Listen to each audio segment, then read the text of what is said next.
Delete it. Delete it right now. My hands are shaking so badly I can barely hold my phone. My best friend Sarah is standing in my doorway at 2 a.m. Mascara running down her face. And she's staring at my screen like it's a loaded gun. The text message glows between us. I know what you did to Emma. You have 24 hours. But here's the thing that's making my blood run cold. Emma's been dead for 3 years. Let me back up. 6 hours earlier, I was just trying to get through another boring Friday night when I got a friend request from an account with no profile picture. Username, EmmaRemembered. I almost ignored it. Emma Chen was my college roommate. 3 years ago, she drove her car off a bridge. They called it an accident. Bad weather. Poor visibility. I was the last person to see her alive. Sarah and I never talked about that night. We made a pact. But now this account had sent me a single message. Tell them the truth, or I will. I showed Sarah, thinking maybe it was a sick joke, some troll who read about Emma in old news articles.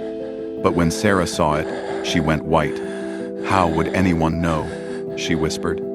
That's when the second message came through. The message contained a photo. Not just any photo, a screenshot from Sarah's Instagram story from that night. The night Emma died. In the background, barely visible, is Emma's car, with me standing next to the driver's door. The timestamp, 11:47 p.m., 20 minutes before Emma reportedly lost control on the bridge. This doesn't make sense, Sarah says, pacing my apartment. I deleted that story after 2 hours. I made sure. Nobody could have. Her phone buzzes. She looks down and her face goes from pale to gray. They sent it to me too, but mine's different. She shows me. It's the same photo, but zoomed in. On Emma's face through the car window. Her eyes are red. She's been crying. The caption, "You both told her to drive," even after she said she couldn't. My stomach drops because that part is true. Emma had been drinking.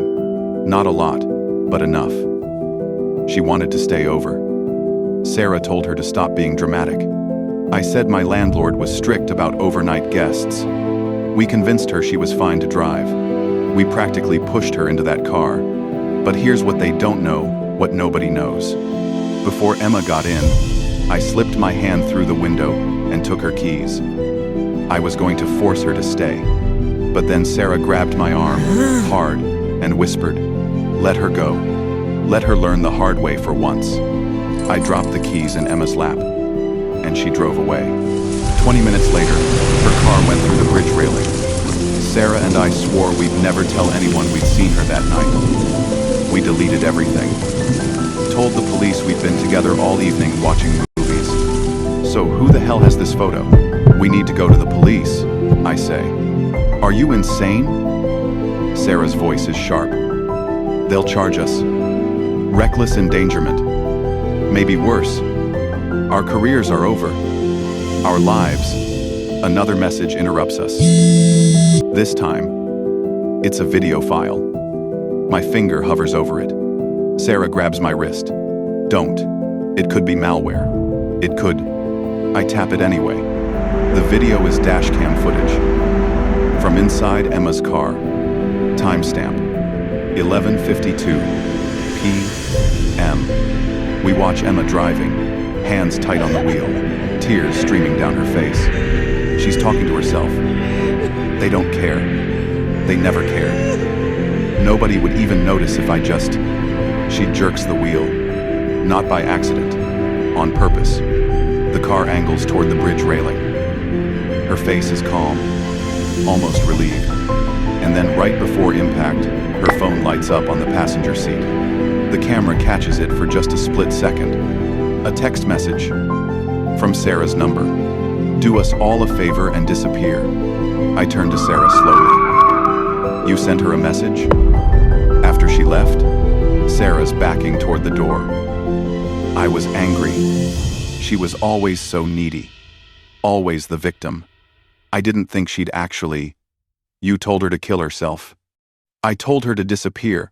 I didn't mean literally. My phone buzzes again. One final message from EmmaRemembered. The police have received all files.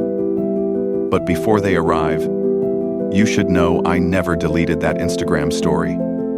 I saved it. Been waiting for the right moment. Emma was my sister, and I've been watching you both for 3 years, waiting for you to feel even a fraction of what she felt. Good night, friends. Sarah's phone rings. She answers, and I hear the voice on the other end. This is Detective Morrison. We need you both to come down to the station. Now. She hangs up, looks at me. For 3 years, we've been bound by a lie. Now we're bound by the truth. Sarah moves toward the door, then stops. Turns back. That message I sent Emma. The one telling her to disappear. What about it? Her voice drops to barely a whisper. I sent it from your phone. I grabbed it while you were in the bathroom. I wanted insurance. In case we ever got caught, it would be your fingerprints on the trigger, not mine. She walks out, and I'm left standing there, holding the phone that might as well be a murder weapon, realizing I never knew Emma at all. But I never knew Sarah either. The sirens are getting closer. What would you have done? Comment below. And if you want more stories that'll keep you up at night, you know what to do.